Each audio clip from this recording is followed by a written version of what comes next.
We are super excited. We just picked up a brand new WaveRunner 2019 FXHO from Yamaha. And I wanted to show you all what we've got going on here. It's just a beautiful, beautiful machine.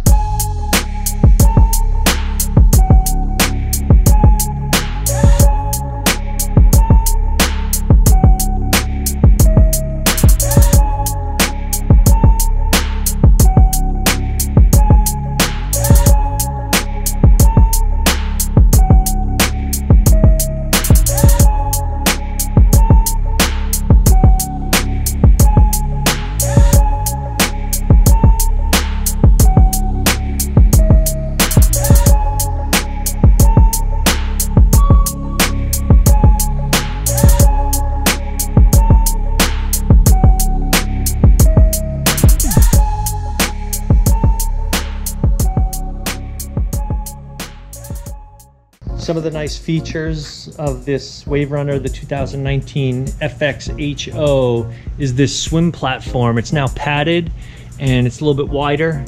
Yamaha's also made available a kit where you can add a Garmin Striker 4 depth sounder and GPS unit. This is the transducer here, and it's mounted the step here with a plate back here and also a spacer over here. And I have a video on the installation of the transducer that you can watch and see exactly how to mount that. But the cable comes up here and goes into the WaveRunner under the back seat so that there's no holes drilled through the hull.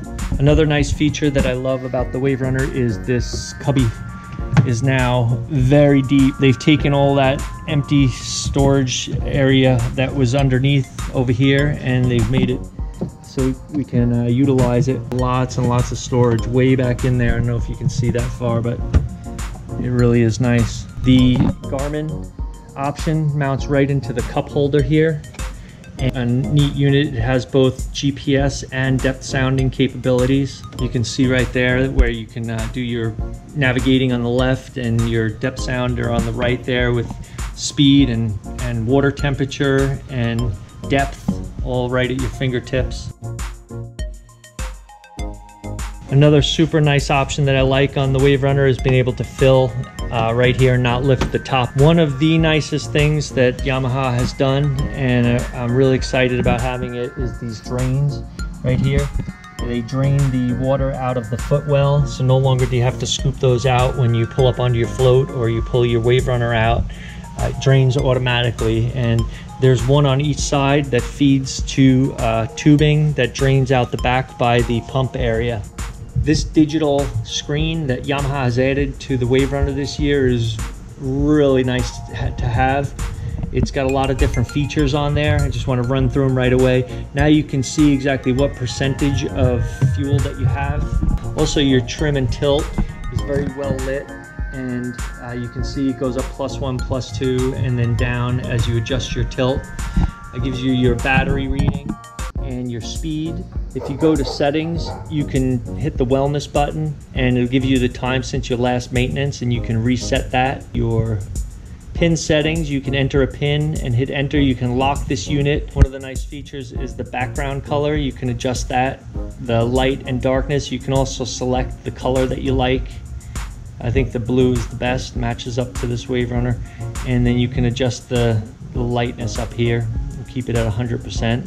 I like the fact that you can set the pin and then hit enter, and it'll give you the option of locking the WaveRunner. Your trip info, it gives you average miles per gallon, the gallons used, and your gallons per hour, and then your fuel info also.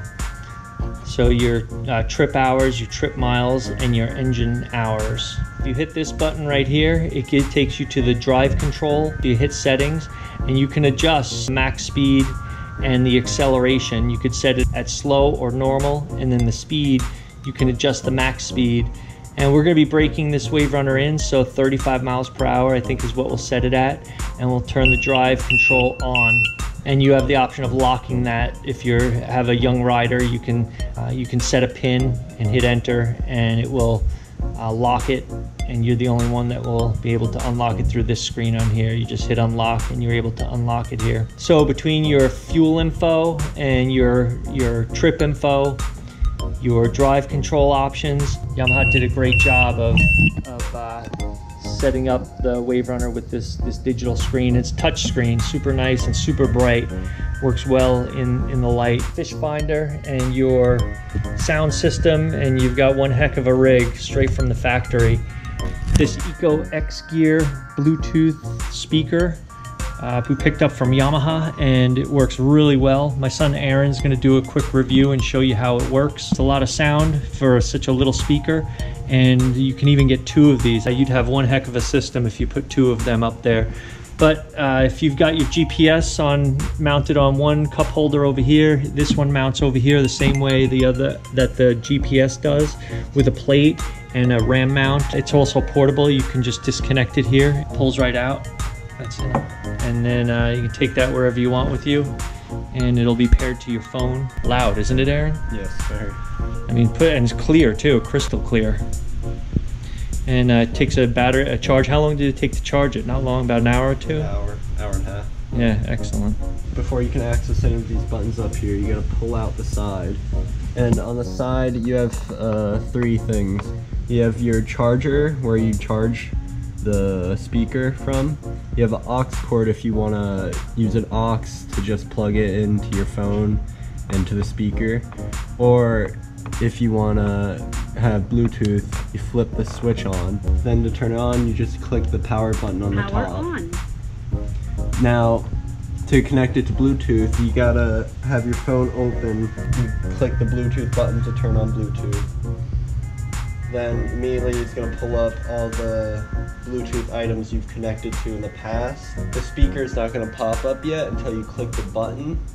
Once you click the button, it will pop up on your phone as Eco X Gear, which is this speaker.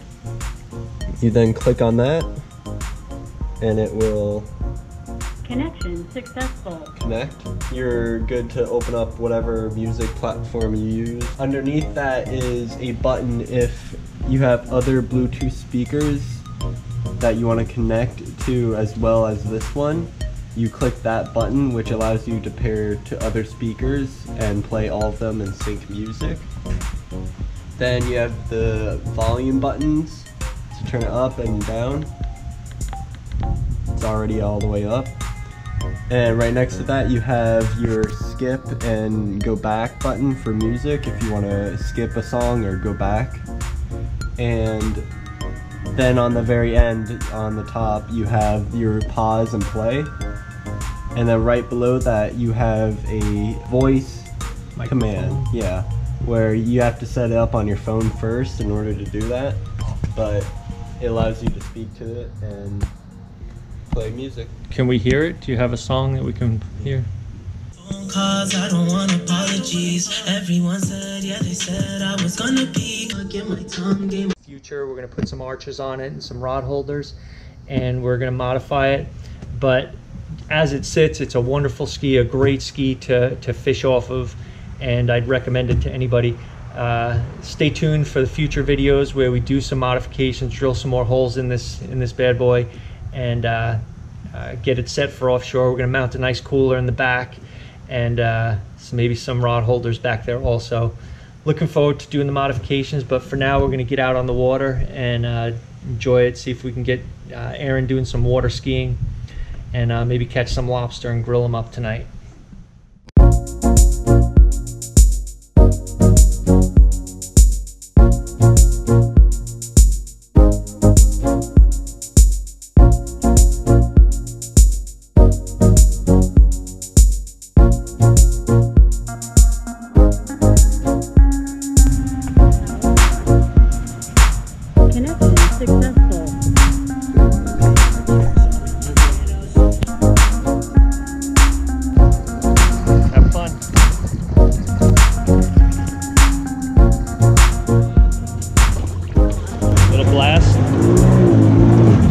How was it?